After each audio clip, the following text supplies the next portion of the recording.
you can do the math.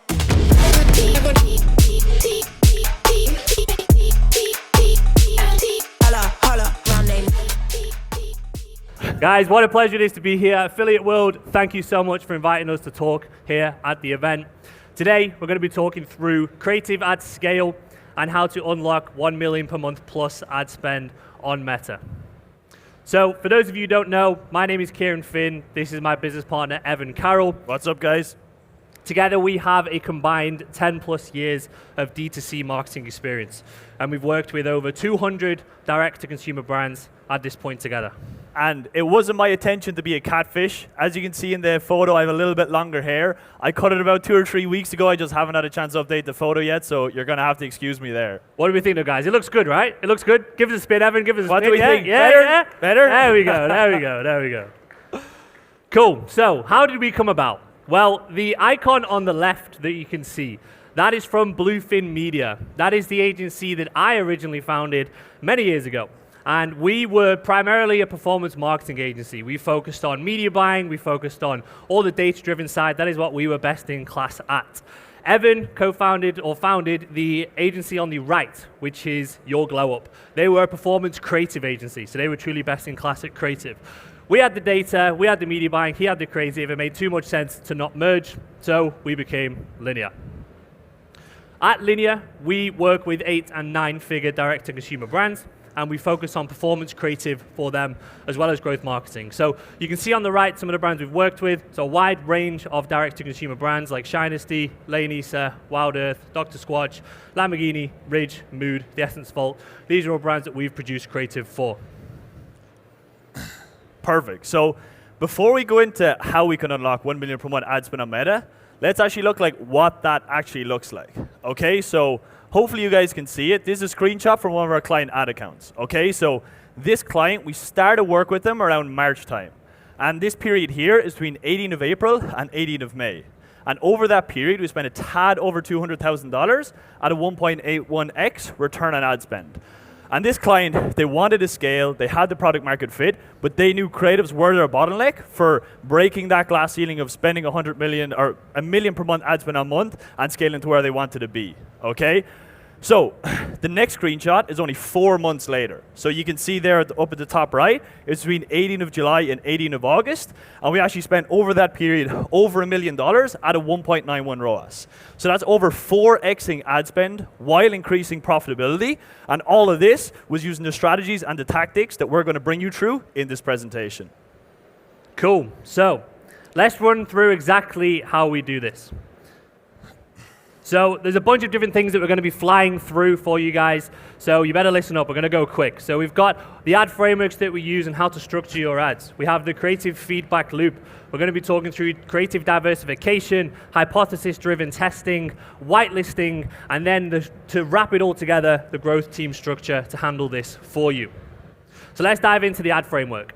Here you can see a script that we produce for Ridge wallets. So on the left of the script, you can see the ad framework. So this is going down from the hook all the way down to the CTA. There are lots of different types of ad frameworks we can have, but the important thing that we want to do is split them into sections, as you can see here. And what we can do then is tie the script to the part of the section. What we can then do is start to split test different parts of the sections, okay? If we have an ad that's hitting our KPI, only some parts may actually be working well and others might not. And so this is what we want to try and find when we're testing ads, which parts are working and which parts are not, okay? What I have here is I have one of our ads, the actual ad that we produced for Ridge in this case. Next to it, we've got the framework. So what I want you guys to do is watch the ad and follow the framework and see if you can pick out the parts of the ad as we go through the framework. Stop carrying around bulky wallets. I got this for him a couple of months ago and he absolutely loves it. He was always complaining about how his wallet never had enough room for all of his cards and that it bulged out too much, so it was uncomfortable to sit on. His Ridge wallet has room for 12 cards, is super minimalist, and is so sleek and thin, he never complains anymore. It also has RFID protection, which protects him from anyone trying to steal his data. It comes with a lifetime warranty and is made from high quality materials made to last. I've got him on with a money clip, so when he needs to carry cash, he has somewhere to put it. Go and get him one of these Ridge wallets. He's gonna love it. Cool. How did you go, guys? Were you following along? Hey, we have some smart people here. They definitely got it. I think so. Affiliate World's always got a smart crowd. Cool. So, once we have our ads following the framework like this, where we can split test each different part of it, we can then go through a proper creative feedback loop to improve it each round of creative. So this is the very high level. I'm going to go into each step one by one in a lot more detail, but once we've launched our ads under a framework like this, we can then go into step one, which is identifying the winners, okay? Which ones are hitting the KPI that we actually want. Then in step two, we're going to gather the results from them. So which part of the script do we think is performing? Ideally, which is the same between them, because then we can see that. Step three, we're then going to compare properly so we can see what we need to improve and what we need to change. And then step four, we're going to take the data from the previous round and build the new ads. And then we're going to go through again and again and again to improve. So let's go deeper in. Step one, super simple. Don't need to spend too time on this. You will have a hard KPI that you want to hit. For us working with D2C brands, it's going to be ROAS, it's going to be CPA, it's going to be something like that. For other guys in here, it might be cost per lead or whatever, okay? You'll know what this is. You can see on here, the dotted line represents a 2x threshold. Anything above that's a winner, anything below is a loser, okay? Very simple stuff. Step two, we're going to take those winners and we're going to compare the frameworks between them. So let's say we see that all the winners have the exact same product intro in this case, or they have the exact same way of agitating the problem. It's probably likely these parts are going to be performing well. Where we can, we're going to use data to confirm this as well. So if we take the hook as an example, if we think all the hooks are performing well because they're all the same, we're going to compare those and look at the hook rate. And if we see, cool, the hook rate of those is 40% and the losing hooks have 20% hook rate, then cool, it's probably going to be likely, okay? Step three, we're then going to build a comparison chart like this. So if we have the chronological order of our script going down the left and we have the ads across the top, we're then going to be able to start to build a comparison table like this, where we are hypothesizing which parts we think are working and which aren't, okay? A really easy example of what we can do when we have this is we can then take a look at ad one, for example, right? Let's say that ad is getting just below our KPI, so if we want a 2x and this is getting a 1.8, for us to make that ad perform, we don't need to go and test a bunch of random things next month. We don't need to throw spaghetti at the wall and hope something sticks. That's very wasteful in terms of resources and in terms of time.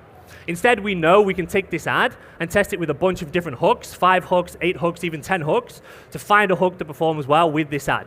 If we want as well, we can take inspiration from ad 2 and ad 3 and see if we can leverage something there to improve ad 1 as well. And then step 4, we're taking the information that we've just built in step 3, putting that into a concept, creating multiple variations again of the script, and then we're going again through the process. So if we zoom out again, this is what it looks like. We're constantly going through this feedback loop, okay? So step 1, we're identifying the winners from our ads we've launched. Step 2, we're looking at the scripts and what's similar between them. Step 3, we're building a table where we can pull that data to see what works. And step 4, we're then building new ads based on that data in step 3, okay? We go through this again and again and again and again.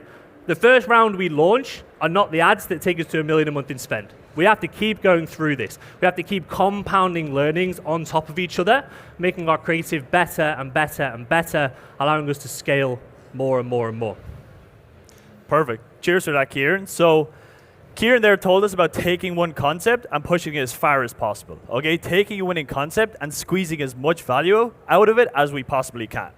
Now, there's a few pros and cons to this, okay? Some of the pros. We know it works. It's a safe place for us to scale and spend more. We can see it in the ad account. We can see the data, and it's easily iterated on and built off. And there's less of a chance of us wasting ad spend on it.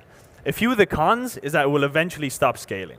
So there's only so far you can push a singular concept before it suffers from creative fatigue, dies off, and stops scaling. Another one is that there's a risk that we're become over-aligned on that concept. Let's say if we only focus on pushing one concept as far as it could possibly go, and then we're over-aligned on it in the actual ad account, if that stopped working someday, then it could completely tank the ad account, and that would not be good. And then as well as that, we're only targeting a certain sliver of the total addressable market, okay? More than likely, it's going to be a concept with a single angle, a single avatar, and that's only going to be targeting a very certain sliver of the entire total addressable market who would be interested in buying your products. Because of that, and using this information, 80% of the creatives that we produce are made using the creative feedback loop that Kieran brought us through, okay? And then for the other 20%, their creatives that we produce are for bigger creative swings to build a diversified ad portfolio actually within the ad account, okay? And what's central to this is creative diversity. So internally at Linear, we have 3 tiers of creative diversity. Number 1 is angle diversity.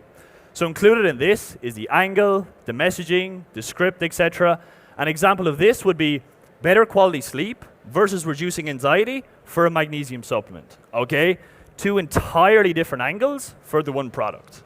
Number 2 would be audience diversity. Included in this is age, gender, demographic, etc. An example of this would be taking the same better quality sleep angle, but targeting 20-year-old athletes instead of 6-year-old females, okay? It's the same product, but 2 very different reasons for buying. And number 3 is visual diversity. So this is basically the different creative format through which the creatives are actually deployed in the ad account. And included in this are videos, statics, GIFs, high production ads, low production ads, etc. And an example of this would be taking the same angle, better sleep, and the same audience, 20-year-old athletes, but deploying ads using different creative formats. And creative diversity will help you scale different concepts types to reach all your potential customers on Meta, okay? We've all heard it before. It's a drum that's being beaten over and over and over again, that creative is a new targeting on Meta, and you need to have a diversified ad portfolio within your ad account to reach all your potential customers. Now, when expanding creative diversity, there is a risk that you just do spaghetti on the wall testing, just testing random concepts and wasting ad budget. So it's absolutely critical to be hypothesis driven and strategic when expanding this creative diversity. Now, I know hypothesis is a big scary word, so in terms of how we define it internally, it's an idea or statement that you want to test to see if it's true or not. And every time we go through a round of content, a round of creative, we come up with hypotheses that we want to test. And then we bank those learnings and apply it to all future creative rounds, so our creative is getting better and better over time, and our hypotheses are becoming more informed. And a great way we like to think about this is to think like a CMO, okay? So we don't want to focus on testing things that don't have much upside. We want to focus on the tests that have the highest growth potential. So I gave a little bit of an example here, okay? So let's say I own a D2C brand. Our product is clearly for men, but 5% of our orders are coming from women. Well, a logical hypothesis we could come up with, okay, we think these orders are coming from women who are buying them as gifts for a man in their life. So we could build creative around that, test that hypothesis, and if it is proven to be true, we've unlocked that entire female audience, and the growth potential is extremely high for that, okay? Now, another tactic or strategy that we use quite a lot internally that helps us scale and break past that $1 million per month ad spend on Meta is whitelisting. Now, quick question, a quick show of hands. Who here has ever done whitelisting before, has ever whitelisted ads on Meta? I have, Evan. Okay, not too many, not too many. Okay, perfect. So what whitelisting is, it's basically running Facebook ads through a third-party page. It's not coming from the brand page, it's coming from an independent third-party source. So if everyone looks at the screen, I have 2 examples there. On the left is influencer whitelisting. This is basically where we've taken influencer Facebook page, connected it up to our Meta account, and started running the ads through that. And then the one on the right is a third-party page. So this is an independent guide site that we partnered with, connected their page up to the Facebook ad account, and we're running the ads through that. And if everyone looks on the right there, when we get this creative and page combination right, okay, we can see a reduction in CPA of up to 30%. And for anyone who has ever ran ads before, if you reduce CPA by 30%, it'll allow you to scale your budgets a lot, okay? Now, why does whitelisting work? I'm sure everyone here has Instagram, Facebook, uses it every day. Social media users experience ad blindness, okay? And what that means is you're on the feed, you see an ad from Gymshark, you see the little sponsor tag underneath it, your mind just switches off and you just keep scrolling. What whitelisting allows it to do is blend into the organic feed, and it allows us to capture the attention of someone whose attention would otherwise have been lost if it was just a normal brand ad. Another big advantage is that it's not direct selling. So ads that we run through whitelisting pages are very specialized ads, okay? They're not normal ads that you run through a brand page where a brand's saying, hey, this is my product, it's so good, you should buy it. These are very specialized ads where they're coming from a third-party, independent source, and they're saying almost, hey, I checked out these products, they worked for me, I really liked it, I think you should check them out too. So it's a lot more authentic, it's not direct selling, and that's a really important reason for why they work as well. So for anyone who has used influencer whitelisting before, it can be very tricky connecting up the influencer page into the actual ad account. So that's our link to Leadsy. It's basically an app that we use. It allows influencers to connect up their Facebook pages into our ad account using only one click. So yeah, it's a little gift from us. It'll save you a lot of time in the long run. Cool. So we've been through a lot of theory for you guys. We've given you a lot of strategies. Now it's time to talk about the growth team structure that can tie all this together and implement this for you. So before I dive in, I want you guys to know we've spent a lot of time trying to figure this out, okay? When we say we've tried probably every possible team structure to accomplish this that exists, probably would be an understatement. I mean, guys, Evan, he was talking about his haircut at the start of this presentation. The poor guy, his hair was falling out from the stress of trying to figure this out. But we finally got it. You did a great job, and here we are, okay? So blood, sweat, and tears went into it. Yeah, a lot of blood, sweat, and tears, okay? And the other thing to know is this is not a one-size-fits-all, okay? This isn't the gospel of what this should look like. Every business will have a slightly different structure. Even last night, my friend Alex, who's the head of growth at Loop Earplugs. I don't know if he's in the crowd here. There he is. What's up, Alex? We were talking last night, and he was saying, cool, you know, his structure is slightly different. Sure, there are a lot of similarities, but what works for him works, and what works for us also works, okay? There are nuances between them. And so let's go through. At the top, we have our head of growth and head of creative. These guys operate in a dual combo, if you want to call it that. They both fill a very unique, specific role in the structure. On the right, we have our production team. So this is everything to do with taking what the creative strategist wants and then creating the raw assets, the raw content that we can use in our ads. So everything to do with managing actors, managing creators, booking locations, organizing shoots, managing the content that comes back and making sure that's correct, all that good stuff. On the left, we have what we call our growth marketing pod. So this is led by a growth marketing manager, and these pods can be duplicated out and scaled out underneath the existing structure. So we have our growth marketing manager who leads. In there, we then have the project manager, performance marketer, creative strategist, and we have video editors and designers. When we duplicate this out, this can be done for different verticals if we want. This can be done for different clients if we're an agency. This can be done for different product categories if we have a lot of ad spend that we're pushing and we have different categories there. This allows the pods to become more specialized and to get very used to what they're doing and really keep building on those learnings that they can achieve. And if you guys are wanting to be spending 100 grand a month, you probably don't need something like this. You could probably get away with a strategist, some editors, a designer, and a media buyer, and you kind of trying to connect the dots. It's going to work.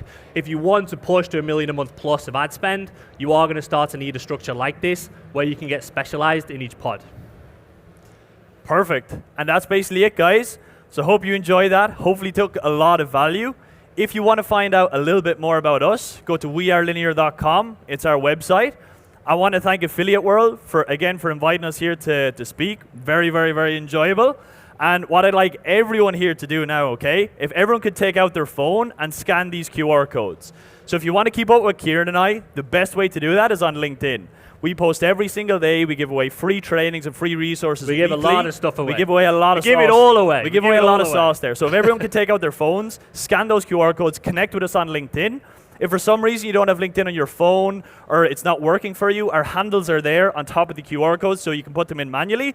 And make sure to drop us a message saying, hi, I was at the Affiliate World speech and would happy to talk there. So other than that, guys, really appreciate it. Hopefully took a lot of value from it. And yeah, hopefully enjoy the rest of Affiliate World. Thank you, guys. Thank you so much.